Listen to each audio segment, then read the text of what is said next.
బాపట్ల జిల్లా చీరాల 1వ పట్టణ పోలీస్ స్టేషన్ లో సిఐ శ్రీనివాసరావు విలేకరుల సమావేశం ఏర్పాటు చేశారు.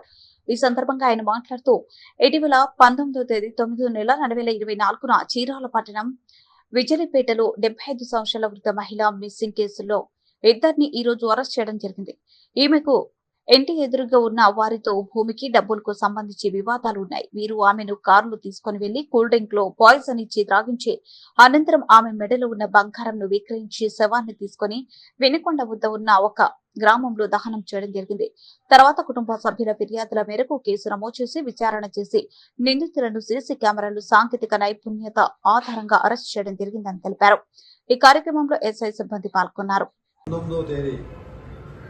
మన చీరాల పట్టణం సంబంధించినటువంటి విజిలిపేటకు చెందినటువంటి గుర్రపడి విజయలక్ష్మి 78 సంవత్సరాల వయసు గల పెద్ద ఆవిడ కనిపించడం లేదని వాళ్ళ కుమారుడు మన పోలీస్ స్టేషన్లో కంప్లైంట్ ఇవ్వడం జరిగింది. వెంటనే మిస్సింగ్ కేసు రిజిస్టర్ చేసి దర్యాప్తు ప్రారంభించినాము. దర్యాప్తులో ఈవిడికి ఇంటి ఎదురుకుంటా ఒక స్థలం తగాదా ఉంది. తర్వాత చుట్టుపక్కల వాళ్ళకి కొంచెం డబ్బులు ఇవ్వటం తీసుకుంటాం అట్లా ఉంది. తర్వాత ఈ అమ్మాయికి సంబంధించిన స్థలం మార్బుల్ షాప్కి రెంట్కి ఇవ్వగా వాళ్ళకి ఒక 6 నెలల నుంచి రెంట్ ఇవ్వకుండా పెండింగ్గా ఉంది. ఇట్లా రకరకాల కారణాల గురించి ఈ అమ్మాయి మిస్ అవ్వడానికి ఎవరు కారణమై ఉంటారనే దాని మీద వివిధ కోణాల్లో దర్యాప్తు చేయడం జరిగింది. దర్యాప్తులో భాగంగా ఈ మార్బుల్ షాప్లో పనిచేసే వానర్ తమ్ముడైనటువంటి రవికుమార్ తమ్ముడైనటువంటి కుమార్ తేజ ఇతను బాగా వ్యసనాలకు అలవాటు పడి తీవ్రమైన ఆర్థిక ఇబ్బందులకు లోనయ్యి ఏదైనా ముసలాం ఒంటరిగా ఉంటుంది, కొడుకు హైదరాబాద్లో ఉంటున్నాడు, కూతురు అమెరికాలో ఉంటుంది, ఏదైనా చేసి ఆ మెడలో బంగారం అమ్ముకుంటే డబ్బులు వస్తాయి, కాలం నెట్టొచ్చని దుర్బుద్ధితో ఇతను తన తెలిసిన వాళ్ళ దగ్గర ఒక పాయిజన్ లాంటి పదార్థాన్ని సేకరించి దాచిపెట్టుకుంటాడు. ప్లాన్లో భాగంగా ఈ విషయాన్ని తన దగ్గర ఉన్నటువంటి గుమస్తా రాము కూడా తెలియజేయడం జరిగింది.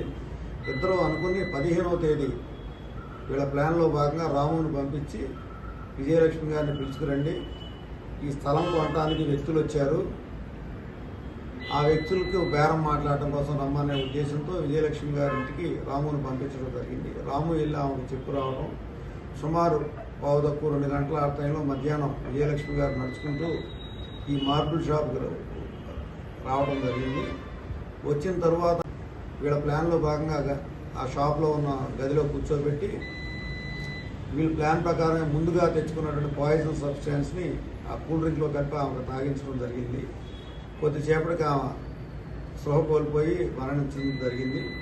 వెంటనే ఈ కుమార్ తేజ ఆమె మెడలో ఉన్న గోల్డ్ చైన్ తీసుకుని వాళ్ళని అక్కడే గదిలో ఉంచి తాళం పెట్టి ఒక మార్వాడి షాప్కి వెళ్ళి దాన్ని వెంటనే 1,70,000 రూపాయలకు అమ్ముకుంటాం.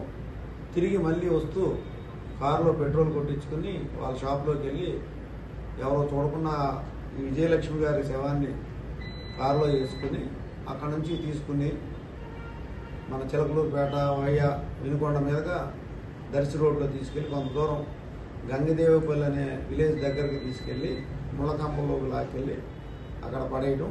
దారిలో వెళ్ళే క్రమంలోనే ఒక క్యాన్ కొనుక్కొని దాంట్లో పెట్రోల్ బంక్లో పెట్రోల్ కొట్టించుకోవడం జరిగింది. ఆ పెట్రోల్ పోసేసి నిప్పు పెట్టేసి అంటించి అక్కడ నుంచి తిరిగి వచ్చేసి ఏమీ తెలియనట్టుగా వాళ్ళ అబ్బాయి కూతురుతో మాకేమీ తెలియదు, మేమేం చేయలేదు, మాకు సంబంధం లేదన్నట్టుగా ప్రవర్తించడం జరిగింది.